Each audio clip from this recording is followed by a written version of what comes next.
I don't know why they told me if anybody Okay. could be a doctor, I would be a doctor. Yeah, I'm 36. So I'm hoping I actually rolled it.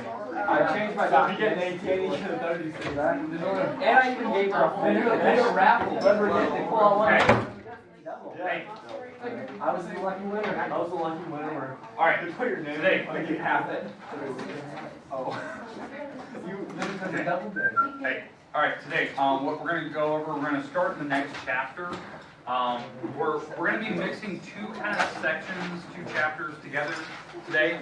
We're going to be eventually graphing quadratics, any other type of polynomial, and that's what we're going to be doing throughout chapter 2 and 3. But we're eventually going to get to curves, like conic sections, major parts of calc. That, you know, this stuff can be easy or can be super difficult if you don't pay attention. Today, I want to talk about. So. I have brushed up. I have brushed. Yeah. Oh, that's gonna be great. Why would I bring brushes? Okay. Hey, today, I want to talk about quadratics today. That's kind of our goal.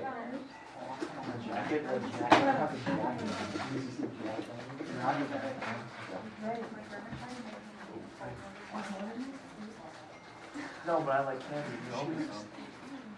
Okay, can you guys not handle that spot? I'm not going to stop every 2 minutes to correct you. Okay, so quadratics. We need to learn how the basics of them. You need to know how to graph. You need to know how to look at it and know instantly where this thing is going and types of problems we can do with it. Today, this is going to be kind of an intro into it. Now, the good thing is, most people learn quadratics, like the intro to quads, in Algebra 2, and you probably learn quite a bit of it. The problem is you won't see everything that we're about to do, and that's why pre-calc kind of fills a gap from here to calc. Like the little things you need to know, the little intricacies of that, what we're going to be seeing, okay, and what we can do with it. So really, today is we're going to first start with like parts and pieces of quadratics, like what can form them, what originally they talk about.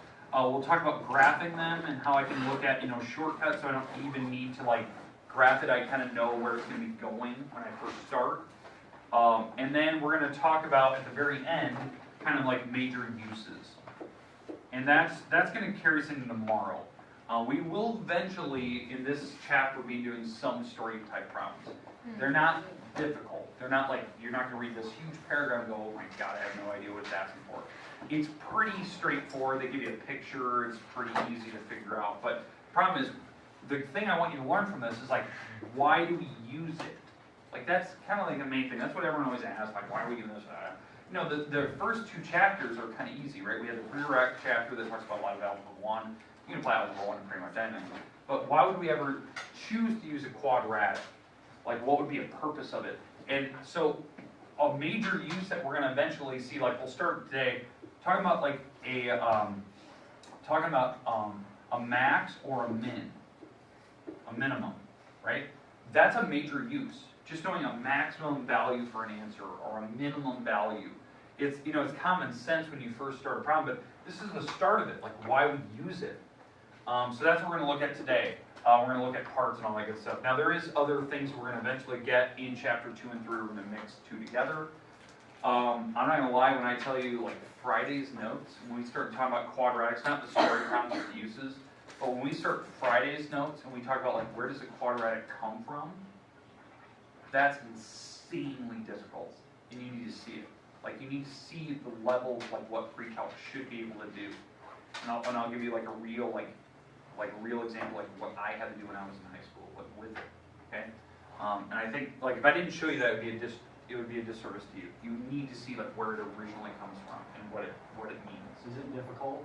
Oh, God, it is. It's a walk in the park, Reese. It's gonna be so It'll take everything we have to understand it. So, and this is just the first section. Do we have to drop them in connection?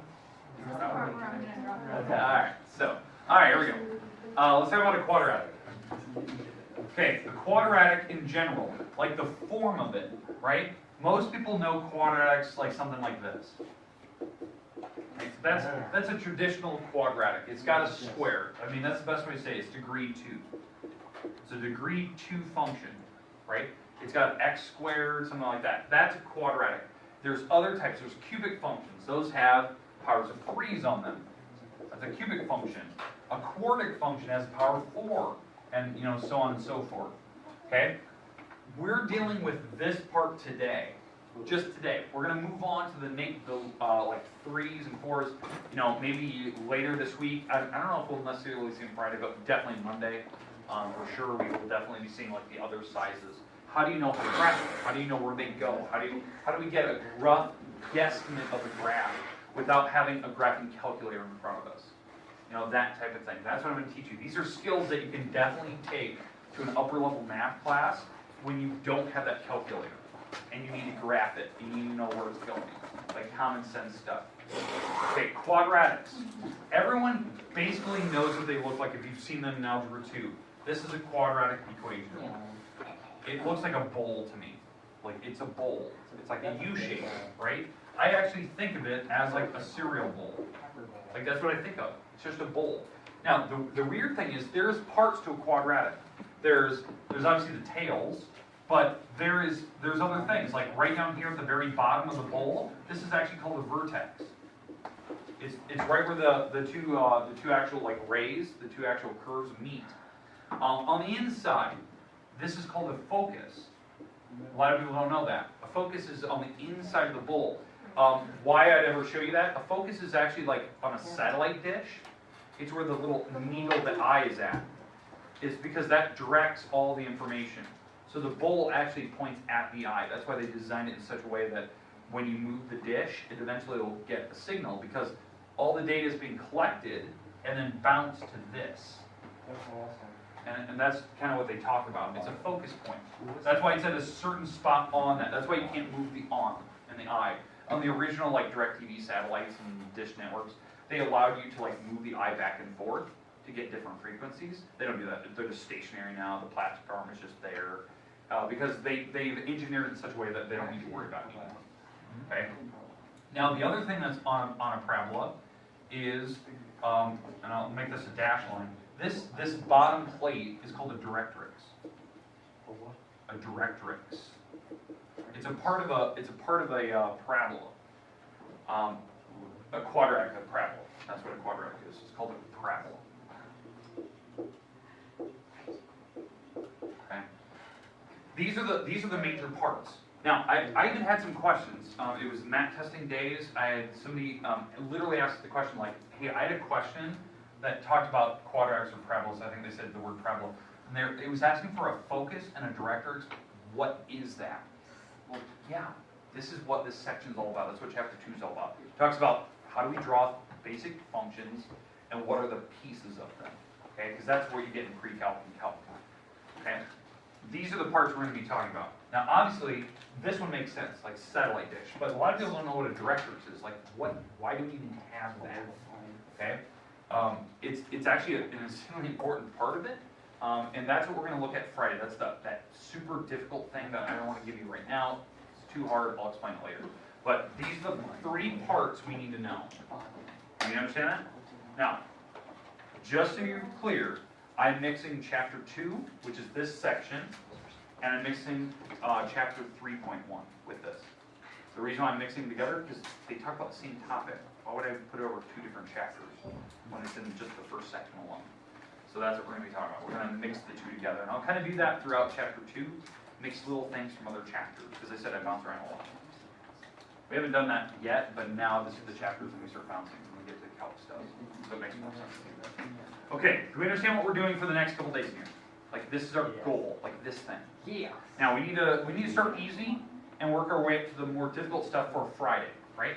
So what we're gonna first start with today is this stuff, right? We're gonna start with quadratics. We're gonna talk about like where they come from, what are the parts, what do we use them for, how do you solve a quadratic, the methods, because there's different methods of solving quadratics. We've already seen a few in the prereqs and stuff that you've seen in Algebra 2. I want to re-clarify and then talk about some new stuff, and that's what we're going to really get in like section 2.3. We'll really start to see what are different strategies we can get instead of doing always the same one every time. Okay, so let's start with just some basic examples here. One of the problems that I want to talk about is dealing with complex numbers. This is one of the major topics for parabolas and quadratics. So complex numbers. If you don't know what a complex number is, it's a type of number that we get in calc, we get in pre-calc, we get in algebra 2 even, where the numbers look like this. And let me explain. This is a complex number, and this I is kind of squiggly. Okay, it's got a real number. This is a real number. I'll explain that part here in a second. This is a real number. And this part back here is imaginary. Imaginary number. Now, you guys have actually had to deal with imaginary numbers before. Where do you see your imaginary numbers come from? Relative solutions. X. Radicals like that. You can't see. That problem has an imaginary number. Okay? -2i. Yeah, so when you take square roots, you take the square root of the 4, and when you take the negative out, that becomes an I. It's squiggly, I always make it, mine looks like an S, sorry, it's an I with a little dot above it. But when you take the square root of the 4, when you take the square root of the 4, that's a 2, and you guys already say it, it's a 2i. This is what it represents, right? It's an imaginary number with a 2 out front. Now, why that's the case? Where imaginary numbers come from? They come from here in graphing. That's what I want to talk about. I want to connect the dots of what you see in algebra 2 to what we're doing now. And this kind of fills gaps. Trying to fill like those little pieces that you've kind of missed over the years. Let's get back to this idea, like what this is, what does it look like? Obviously with the radical, like whatever the number is, it could be a radical -6 for all I care. If the power on the outside is even, like a square root, a 4th root, a 6th root, that's when you have to deal with imaginary numbers.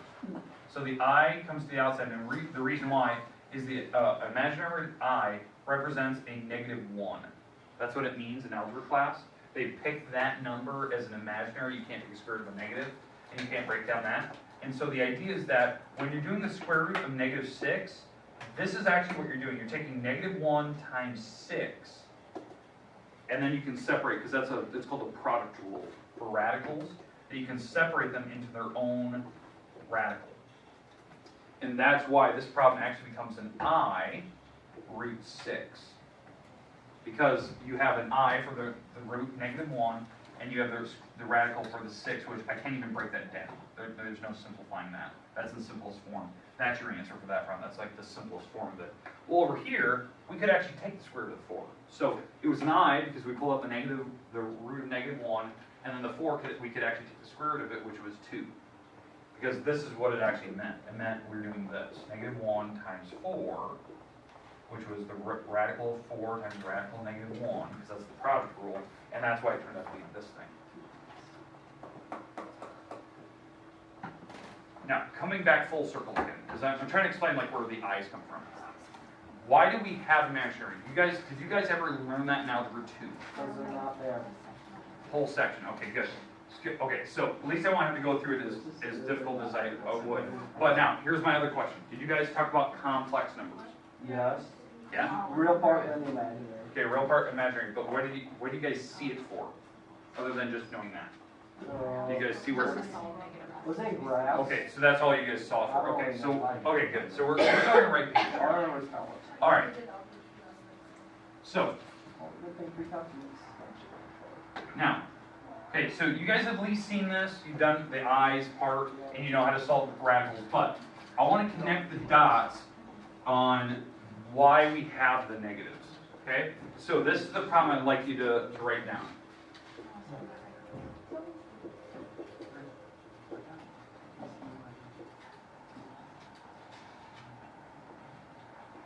This is going to be my function. Okay? This is going to be my function. In fact, let's pick, instead of this, let's go with a... Let's go with 8. No, let's go with the... 18. Let's go with like a 2. I want to put a weird number in the middle. Okay. I know this is weird. I need to make it in such a way that this works. So now, the thing that you guys have learned up until this point for solving quadratics, for finding how to do this, and I'll get back to this idea of complex numbers here in a second. where we actually see something like this, like why we're doing this, is because up till this point, you guys have learned how to figure out how to solve these. This is what you've learned in Algebra 2 class. There's different structures. You can either try to factor this thing apart, because it's a trinomial. In fact, we did that in the very beginning chapter, right? When we did prerequisites, we talked about factoring skills. There's like 5 types of factoring. Now, there's no way to factor this, because when you break up 9, it's like 9 and 1 or 3 and 3. I can't make the 2 in the middle. So, instead of factoring, because maybe you can't do that, factoring, there we go. Instead of factoring, we have the quadratic formula. Opposite plus minus. Yeah, you guys have that little song and dance stuff. Okay. This is where you'll start to see why imaginary numbers come in. It's right here. And so the x squared plus 2x plus 9 equals 0.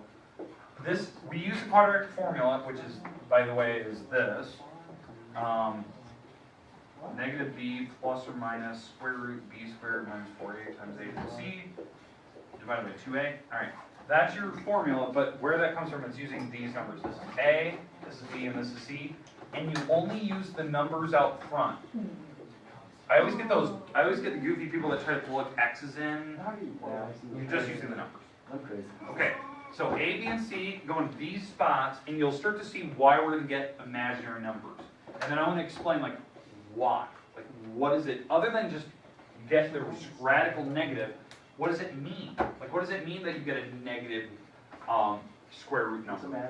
Okay, so this problem will be negative 2 plus or minus square root b squared minus 4 times a times c all over 2 times a. And you'll start to see if we do this problem, because again, what we're doing here is this is solving for your x's. This is what the quadratic formula does. It solves for x, whatever your x is on your problem. And so this problem turned out to be negative 2 plus or minus square root 4 minus 36 all over 2. And now do you see that you will get a negative radical? Yes, certainly. Okay. But, other than just seeing that right there, what does it mean? You have imaginary numbers. Okay, imaginary. Okay, we know that, right? We have the negative radical. What is an imaginary number? It's not there. It's not there. Because? You can't imagine. What's imaginary about it? You can't have a square root of a negative number. You can't have a square root of negative, but I haven't heard it yet. Yeah, It's on like the other side of the graph. It's like Ah, okay. Say it. How do you know? Say it again. It's on the other side of the graph where it's not really. Okay, good. What Tori's actually explained really well. When you get imaginary numbers like this thing, where you're getting the square root of a negative, you guys all know it. It's because when you graph it, it's on the wrong side of the graph. What I mean by that, let me throw up a graph from what you've had since, day 1 in here in all algebra classes. When we graph this function, okay, and I'll make this a little bit bigger so you can see it.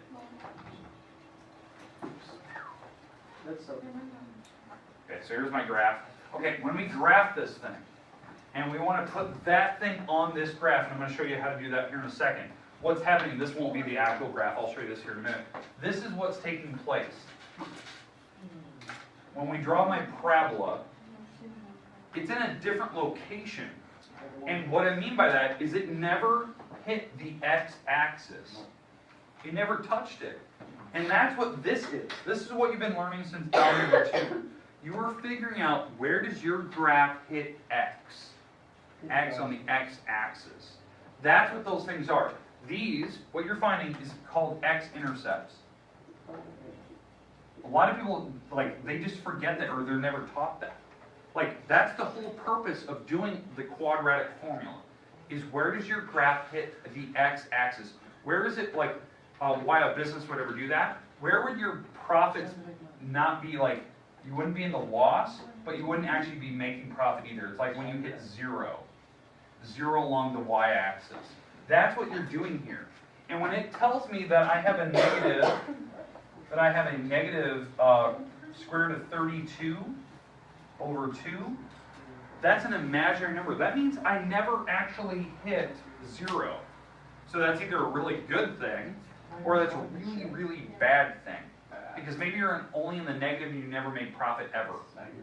Or maybe you never dipped below, so you never had to go take a loan out. That's awesome. That'd be awesome in that case. But that's the thing you need to worry about, right?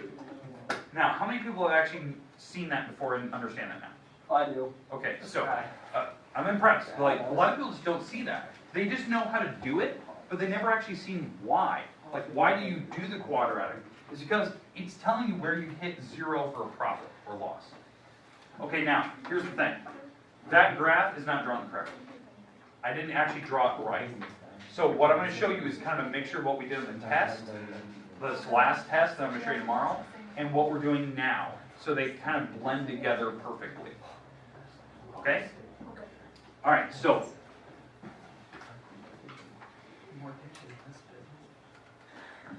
All right, so I'm going to go back to the problem. X squared plus 2x plus 9. Okay, this is my function. This is the original one that I written. Okay, I'd like to write this down because this is part of the new part we're going into. We're going to learn how to graph this correctly without doing quadratic formula, because obviously we already said, like we did the quadratic formula earlier, it was giving me imaginary numbers. We can't actually, like, it's not getting the x-axis. Okay, it's not doing any of that. So what we're allowed to do is we're allowed to put this in what they call standard form. So if you don't know what standard form of a quadratic is, this is what it looks like.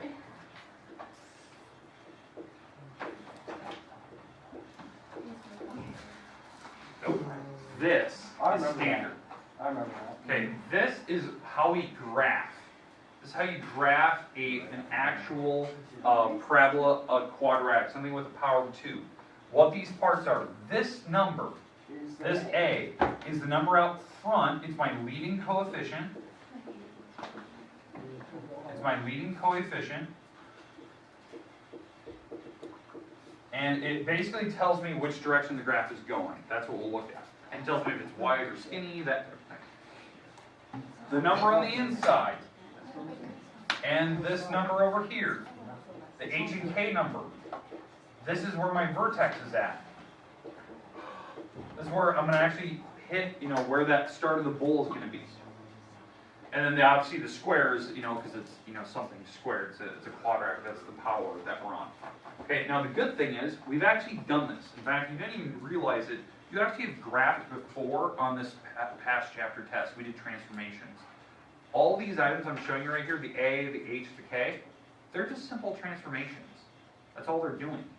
They're just messing with the graph. They're moving it to a new spot. Because the normal quadratic starts here. It starts at 0, 0. It goes 1, 1. It goes 2, 4. Negative 2, 4. 3, 9. Negative 3, 9. And this is what the quadratic looks like. And you move it to a new spot. That's all we're doing. Well, that's what we're doing here. We're trying to get, what does this thing look like in standard form so you know the transformations we did. If you move it right and left, if you move it up and down, if you flip it over. Because we have the order. In fact, I left the order on the board. You have horizontal shifting, we grow and shrink, we reflect things, and then eventually we do a vertical shift.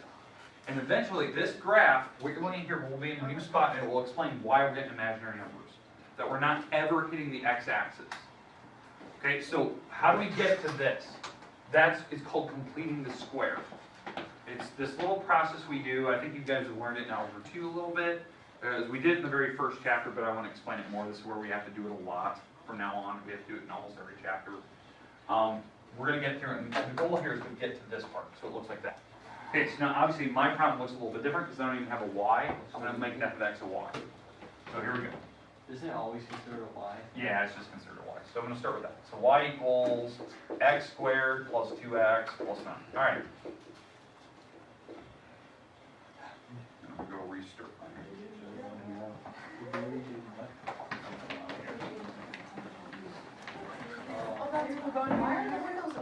A banker. Hey, we'll remember if I were this. The only thing Matt can do is banker. All right, hey, good luck. Thank you. Okay, Future all right. banker, are you talking to Mike Monson? I am. They said it's easy. He asked you what animal. Future banker. That is a good one. What animal are you? Oh, you're a hyena because you steal Be a everybody's dog, stupid be a phrases. dog. Say What that. animal are I you? need to know. What What? animal? Alright, I'll come up with that on my way there. Say that. Say I'm a dog because I'm all right, hey, stop. All I right, say I'm a here we dog go. because ain't no puppy. Okay, let's complete the square. So to complete the square properties, you need to leave the x's on the one side by themselves. So I'm going to move the 9 to the other side. Now what happens when you move it? It becomes a Turns negative. negative. So negative 9 equals x squared plus 2x. Okay, now if there's any number in front of your x squared, you have to divide it off. What I mean by dividing it off, you actually have to pull it out of a parenthesis, like you have to factor it out. We'll do one of those maybe tomorrow. We'll do one where you have to factor things out. Now, since there's no number here, that's nice, we have a 1 there, we don't even have negatives. And if there's negative, you have to factor out the negative. Now you have to take half the middle, this is the middle term, there's actually 3 terms supposed to be written over here. Half the middle, so it's half of 2. 1 squared. 1. 1. And that's what you're going to magically add to both sides. This is completely Now, why you're allowed to do that? Because we can magically add, subtract, multiply, divide any numbers to both sides of an equation as long as you do to both, you keep it a balanced equation. And we literally are making that number up. We're just making it up in such a way that it makes my problem work out perfectly. So how you always make up this number, what you're going to add, and it's always adding, by the way, it's half the middle squared. So this is an odd number. You will still take half of it and square it. Okay, yeah, so now this turns out to be a 1, so I add to both sides. This side over here turns out to be y minus 8. This side over here can factor apart now. That's the way we made it. We made it in such a way that it factors perfectly. In fact, the way that it factors, it's x plus 1 perfectly. So it makes the 2 in the middle. That's awesome. And then this turns out to be, I'll pick a different color. This turns out to be y minus 8 equals x plus 1 squared. This is my problem. This, and in fact, it's in standard form now. In fact, it's a normal x squared graph, the graph I just erased a little bit ago. This one. And we're just doing a couple transformations. We are going to be moving it to the left 1 spot, because that's what the plus 1 means on the inside. So this graph is being shifted to the left 1. In fact, I'm going to put it over here. Okay, so 1 spot to the left in all these spots. Okay, so there's 1. And the negative 8, since it's on this side with the y, we do the opposite of this. So this is going up 8. And now you're thinking, well, that's a minus. You have to, if you ever want to see it, if you move it to the other side, it would be a plus 8. So that's why it's going up 8. So this dot is being shifted up 8 spots. This dot is being shifted up 8. This dot is being shifted up 8. This dot is being shifted up 8. So it's off the graph. Is that 4? It'd be at 12. Oh, it is. This would be at 4. This would be at 12. So now this is what my graph looks like. So that's what that graph looks like. Now do you understand why we got imaginary numbers out? Because it never did hit the x-axis. In fact, it did hit the y-axis. It just didn't hit the x-axis. So it didn't have a y-intercept. So we never were in the losses. We're never down here. Now this problem, even though it's weird to think about that we don't have losses, there was a point where there was a minimum on the graph. We had a minimum value. There was a value.